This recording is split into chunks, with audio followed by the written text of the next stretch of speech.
I'm Brice Milera from Beike Biotechnology. We are a Chinese biotech company.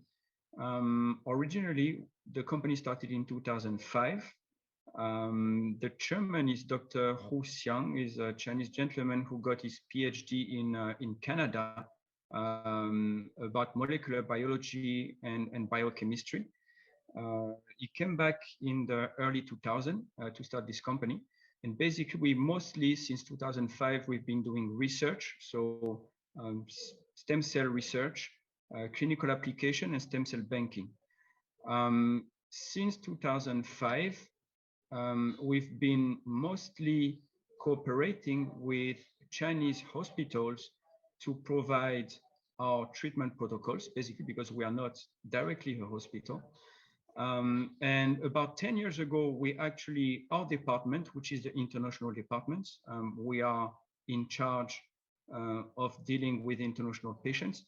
We moved our operation basically to Thailand. So basically now the stem cell treatments for CP are available in Thailand.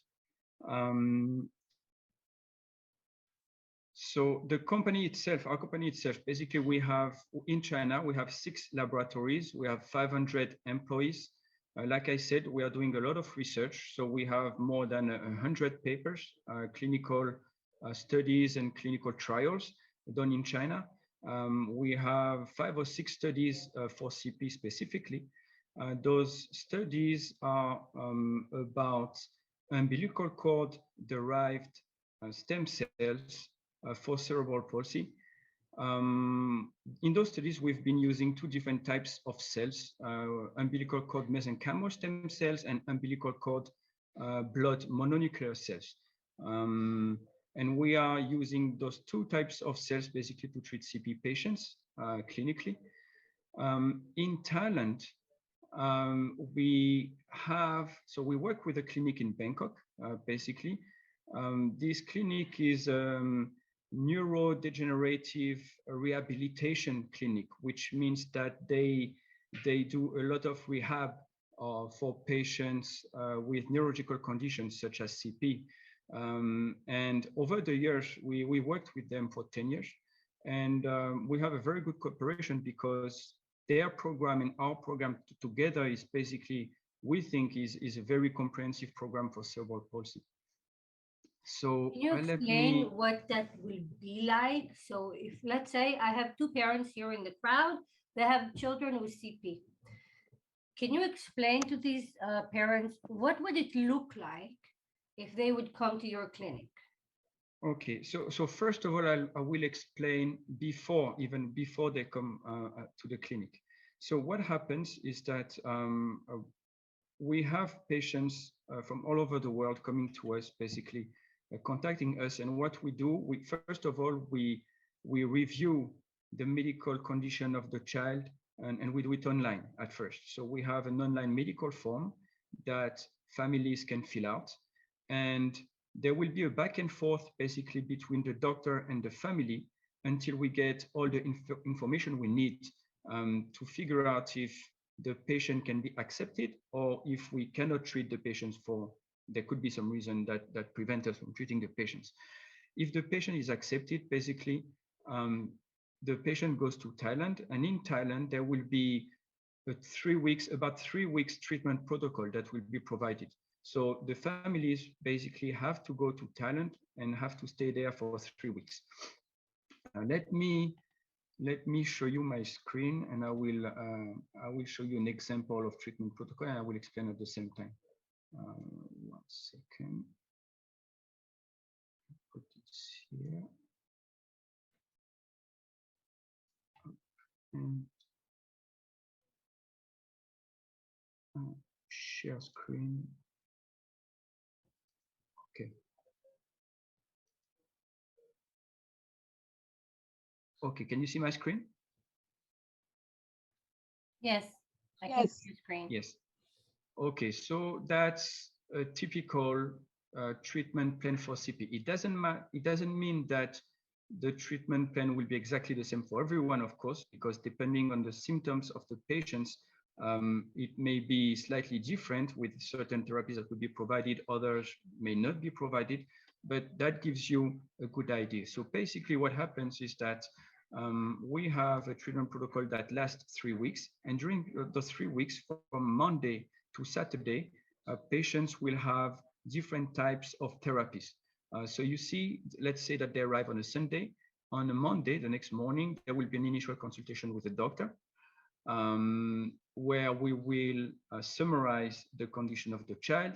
And the doctor will also ask the family what are the symptoms on which the family wants to work the most, basically. So maybe the child has some difficulties to hold his head, and maybe has some difficulties to hold objects and to swallow, for instance.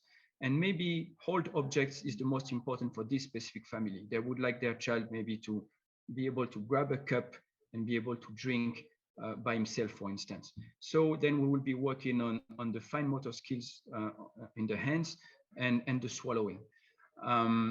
So after this initial consultation, basically, there will be a physiotherapy and occupational therapy consultation, where we will basically see what the child can do and cannot do, and we will establish the program based on that.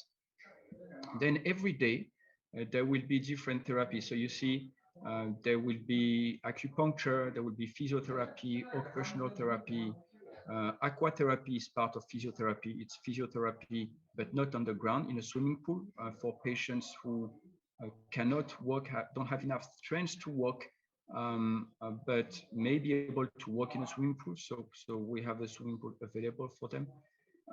We also have hyperbaric oxygen therapy, which is a therapy that helps to provide more oxygen in the patient's system, and that also help the stem cells basically to function better. There will be the stem cell injections, of course, and there will be transcranial magnetic stimulation, where basically, like I said before, if, for instance, we want to focus on the fine motor skills in the hands, then we have a device where we can blast some magnetic wave into the very specific part of the brain that controls the hands, and we will basically stimulate the brain to have a response in the hands, basically. So we have all those therapies 3 or 4 hours every day, as you can see, from Monday to Saturday for 3 weeks. Regarding the stem cell injections, there will be 6 to 8 injections provided during the whole treatment protocol. Some of those injections will be provided through simple intravenous drip. So it lasts 30 minutes. The patients just sit or lie down and just wait for the injection to be done. It lasts 30 to 40 minutes.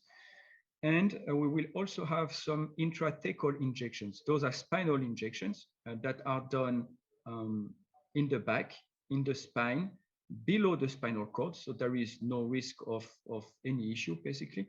And we will basically remove a little bit of CSF, cerebral spinal fluid, and we will inject 2 milliliters of stem cell solution in there.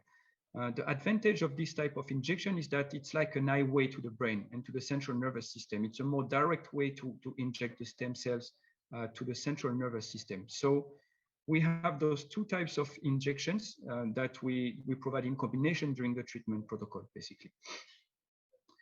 So the patients will go through those 6 to 8 injections, all those therapies for 3 weeks. And at the end of the treatment, we have another consultation with the doctor, where basically we will summarize where the patient is at in terms of improvements and what has been provided during the 3 weeks. And we will also give guidance, basically, for the next year in terms of therapies. It means that basically the stem cell treatment, it's not for cerebral palsy, it is not a a one-shot solution. It's not like we provide the treatment once and then the work is done. What needs to be done is that the patient, we recommend patients to keep doing at least physiotherapy and occupational therapy for at least 6 months and quite regularly every week, a few times a week. And the reason is that because when we inject the stem cells, those are living cells and they will start working immediately, but most of the effects of the cells may not show up directly. Most of it may actually show up in the few weeks or in the few months after the treatment. And in that specific time, this is actually the most important time to actually try to stimulate the patient as much as possible. So there is a feedback to the brain back and forth, basically. So this is our treatment. So it's quite a comprehensive treatment. I also forgot to mention that we have a nutrition therapy program on site. So basically on day one, there will be a blood test and we will check the weight of the patient. And based on this information, then there will be a consultation with the nutritionist and we will recommend a specific type of nutrition for the patient to make sure that he has all the nutrients that he needs and that maybe we get rid of harmful elements that he has in his blood. And we do all of that through nutrition, basically. The goal is that basically we want to give the best environment for the stem cells, the best environment as possible so they can thrive and do their best basically for the regeneration. I'm just going to quickly summarize because I have some people who just joined. So we are talking about a very extensive protocol. I think it's the most extensive one that we saw in our group in the last year. It's a 3 weeks program. It has between 6 and 8 applications of stem cells derived either from placenta or umbilical cord or from cord blood, right? So mostly these days, the stem cells will be mesenchymal stem cells from Wharton jelly. So from umbilical cord. Jelly, and as well stem cells derived from actual cord blood. And you divide it between IV applications and intrathecal applications, which you do underneath the roots of the cord. Yes, it's the same procedure as for how is that called? Epidural. Thank you, epidural injection. Yeah, that are provided to pregnant women basically. So it's below the spinal cord level. Okay, as well as very, very extensive physiotherapy and hydrotherapy. I think it's the most extensive protocol we've seen. You require a full medical file before the arrival of a patient. Now, how long will it take if, let's say, I have a patient that's willing to come today? How long will the procedure take until he will arrive physically to you? So it depends on how long it takes for the patients to provide us with the information that we need, basically. So once the medical form is filled out, this takes 10 minutes. It's quite quick. In the medical form, you can upload medical reports if you want.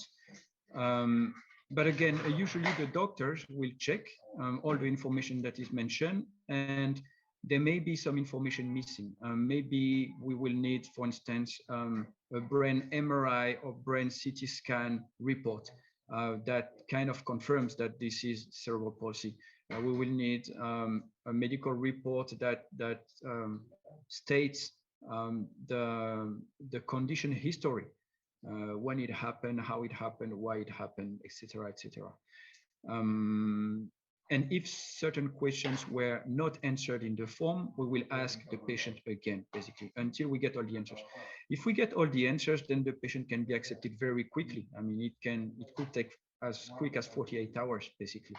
Once the patient is accepted, then we will send a confirmation acceptance email to the patient that will state what treatment protocol is recommended.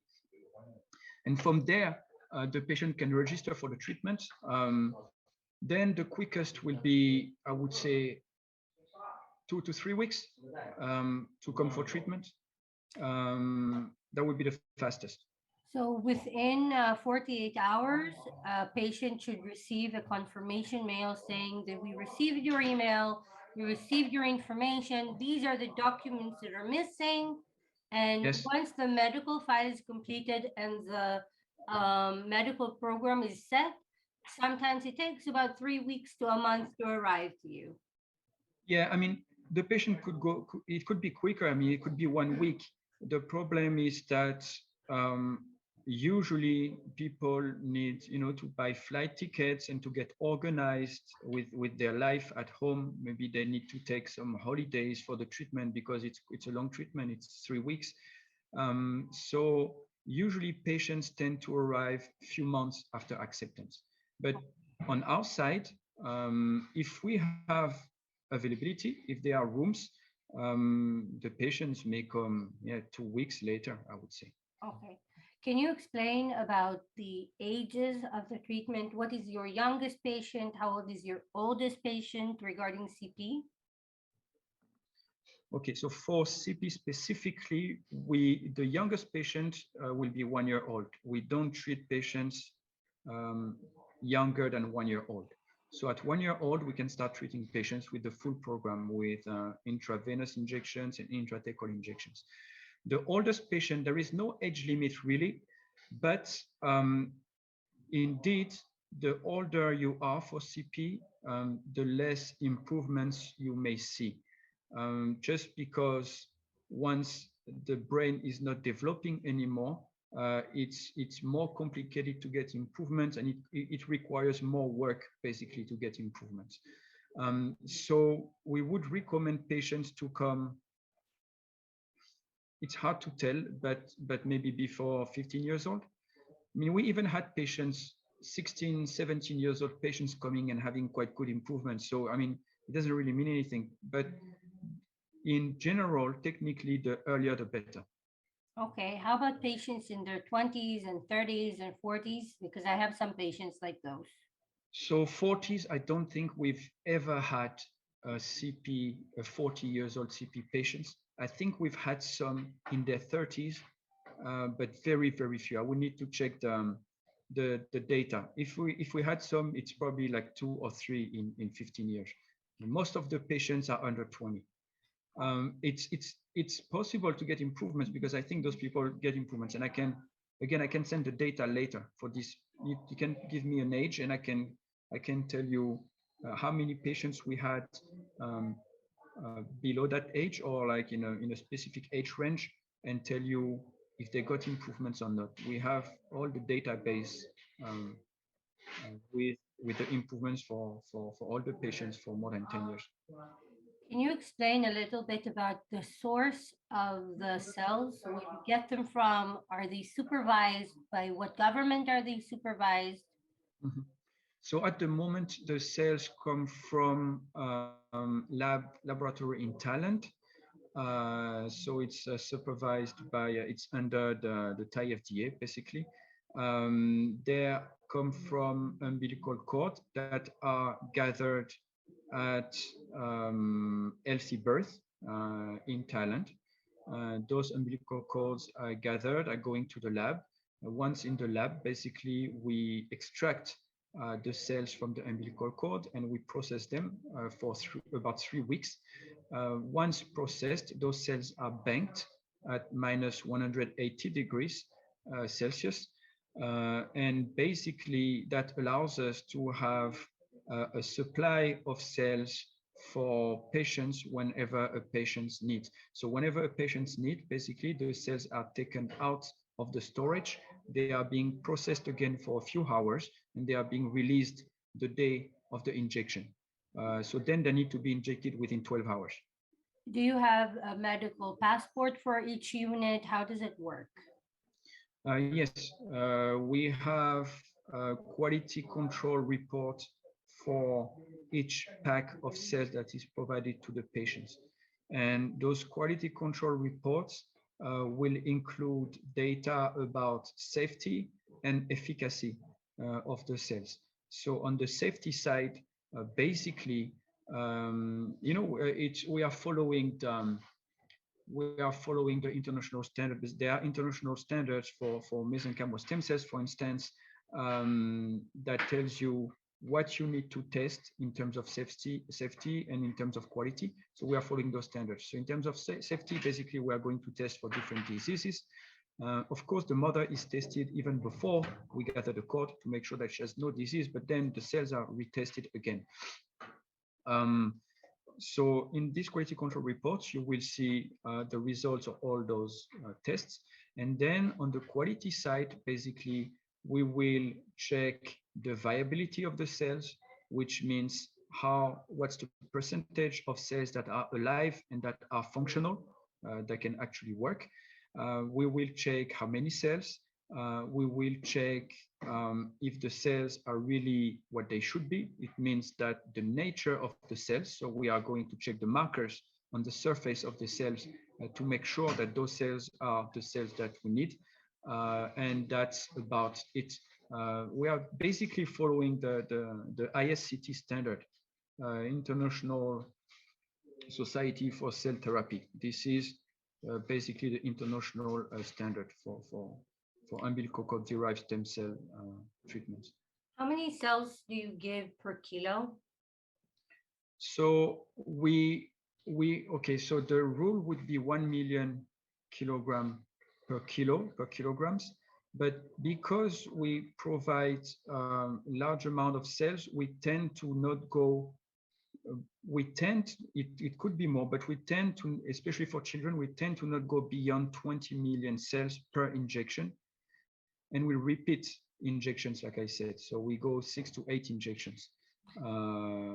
Yes. And you will see a better result with giving a lot of smaller doses than one big dose, because let's say in most protocols, we see that they give maybe 2 injections of 3 Very large million, doses. yes, 3 to 6 million cells a kilo.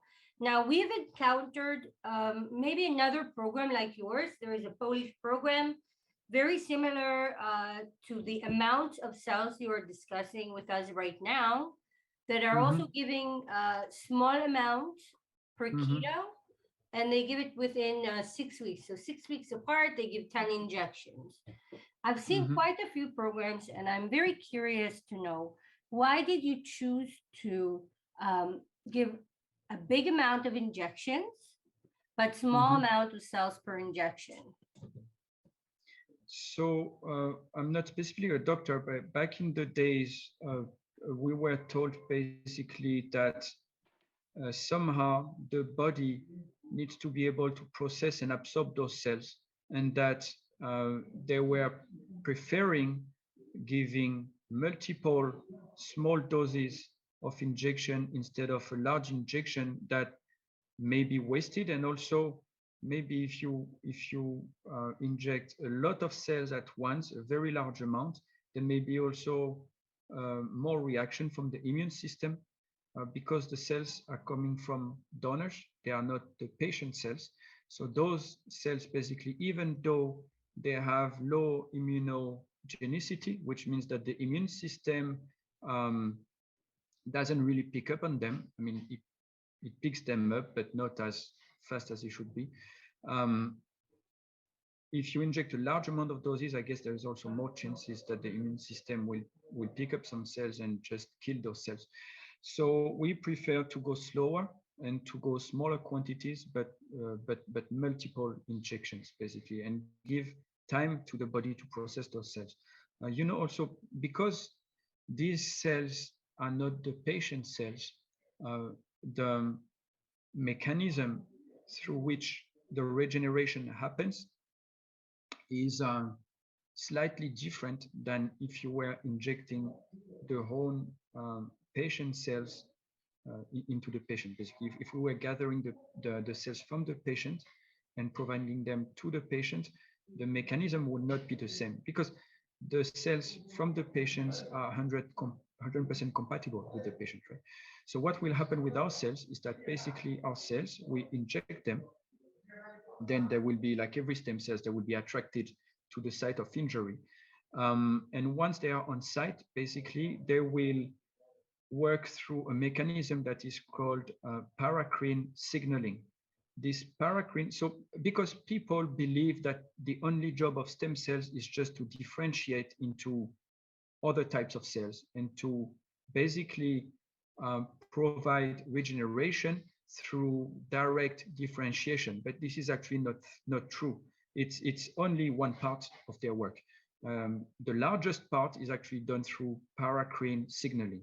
Paracrine signaling means that the cells are now in the injury environment and they can sense the environment and they see that something is wrong basically. And what they are going to do is that they are going to release cytokines and other Factors. other factors that are going to basically stimulate the own patient cells, the immune system and the own patient cells. They are going to recruit cells from the patient's body, basically. And then it's like a snowball effect, basically. So my point is the first stem cells are not going to do the work 100% on their own. They are going to activate the regeneration, basically. And then this is something that will be ongoing for the next maybe 6, 9, 12 months after the treatment, even though the first cells, they're actually already dead. So those are the different reasons why we do it slower, and we believe that this is better. I know that some clinics provide very high amounts in very short time, and we don't like doing this, to be honest. Okay. I have one more question before we're going to open the floor for people to ask questions and move on to the next subject. How long should it be between treatments? So we've done this treatment, it's 3 weeks, it's very extensive. Child goes home. What happens when the parents want to return? How long do you think it should be between treatments? Okay, so well, first of all, yeah, depending on the families, some families may feel like the improvements that they got after the first treatment was enough for them, and some of them don't feel the need to come back. For the ones who feel like they need to come back, because the improvements are usually, I mean, 99% of the time for cerebral palsy, the improvements are forever, right? So the improvements that you gain from the treatment will last. If the family feels like the improvements reached a threshold and the patient is not able to go beyond through conventional therapies, then we would recommend, it really depends on the situation. Usually after 9 to 12 months, families tend to tell us that, okay, now the improvements are stable and it's much slower than before. Then that may be the time to come back. It could be between 6, 9, 12 months about. Okay. But I would like to mention something. The thing is that when you get these stem cell treatments, what will happen is because the brain is developing some new potential, the patients through conventional therapies will be able to go beyond what they could do before. So basically, before the treatment, if a child was doing a lot of occupational therapy to try to use his hand and grab a cup, and he couldn't do it. After stem cell treatment, maybe he sees that is improving, and now you can start grabbing light and smaller objects. But even maybe after 9, 12 months, after the cells have completely done their job, the brain has been restored to some extent. And so basically now he's able to work further and do more occupational therapy at home, and he can keep improving over the years. So we also have, so every single situation is different, but we also have patients who came once for the full treatment and then decided to just keep going and maybe come back sometimes only for therapies, for instance. or just stay at home and do extensive therapies every week for the next few years. And maybe after a few years, they really feel, okay, now our child doesn't improve anymore. Now maybe we need another injection. So each family will see basically how are the improvements and when they should come, and then they can contact us and we can see together. Okay, I would like to open up the floor for questions about what we just spoke. And then afterwards, we'll continue discussing the next cases. יש מישהו שרוצה לשאול שאלה בינתיים? חברים, כן, לא?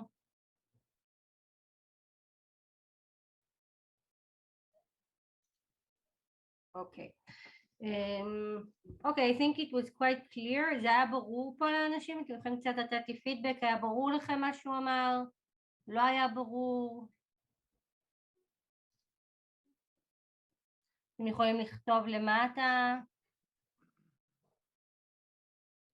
So also I would like to mention something, if there is no question, is that the treatment that we provide, it not only can help the patient through the treatment itself, but it will also be some kind of training sessions for the parents, because there will be so many therapies that will be provided, and the parents will, they are allowed, of course, to be there during the therapies. The therapies are one-on-one, by the way, or even one patient and two physiotherapists or occupational therapists sometimes, depending on the needs. So they will see the exercise that needs to be done once they are back home, and what kind of things need to be changed maybe in their lifestyle for the benefit of the child. So it's not only helping through the treatment itself, but also it's also a training session where the parents will have a better idea of what should be done in the future, basically, and what they should keep doing.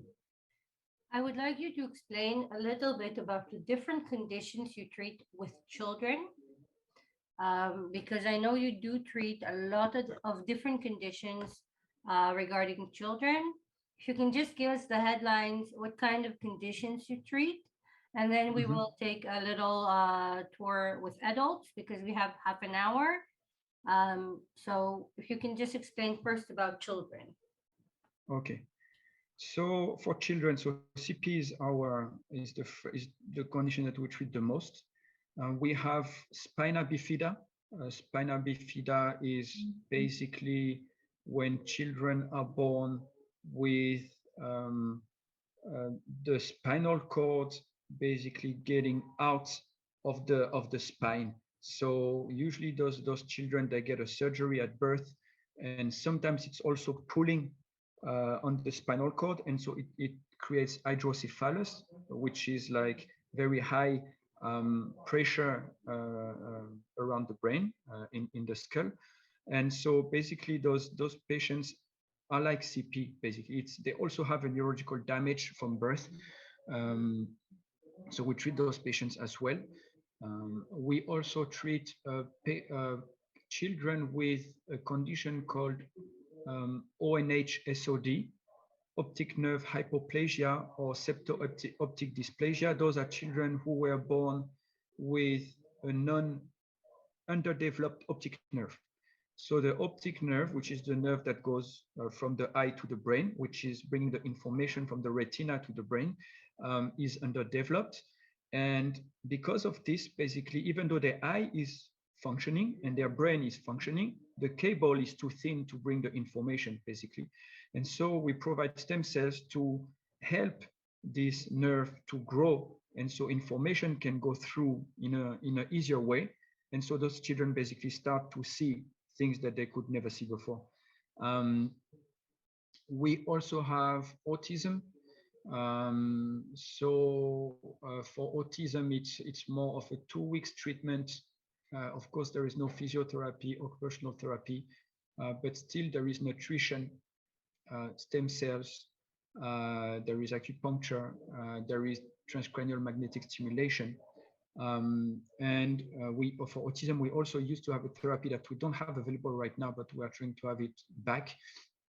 Because of COVID, we have some logistics issue with that therapy. which is called fecal microbiota transplant for autism. So because autism children, we found out, I mean, science found that basically they have their gut bacteria, the gut flora, basically is not balanced like in normal people, normal individuals. And so through that therapy, we try to rebalance the gut flora, and so that may provide those patients with improvements in terms of bowel movement, because a lot of autism patients are really constipated because of that as well, and it also brings some neurological improvements, but it's not available at the moment. So autism. Then we have what else? We have SMA, spinal muscular atrophy, which is a genetic condition. There are 3 types: type 1, type 2, type 3. We don't treat type 1 because this is the more severe type, and we don't treat it very well. We tend to focus more on type 2 and type 3 for those specific conditions. For SMA, the improvements are not permanent, just like CP, because the condition is a genetic one, and it's even though we restore some of the brain function, the disease is always free to keep attacking the brain. So at some point in their life, I mean, the condition is going to get worse again, and so then the children have to come back again. But we can help with SMA. So children, SMA, it's not permanent, but CP is permanent. Yes, CP, spina bifida, ONHSOD, autism, all of this is permanent. We spoke SMA about drowning. We spoke in our previous conversation, we spoke about drowning victims. So children or adults who had drowned, and you said that you also treat children like that. Yes, for children, we can. So it's like it's more considered as some traumatic brain injury, I guess. So we can treat children with these kind of conditions. The thing is, for this type of condition specifically, the time between the injury and the treatment will be more important than for CP, for some reason. So for this type of condition, we can treat patients, but it's quite important that they really come as soon as they can, basically, that they don't wait too long. Is it the same with other brain injuries like brain bleed and stroke? Yes, something that's time sensitive.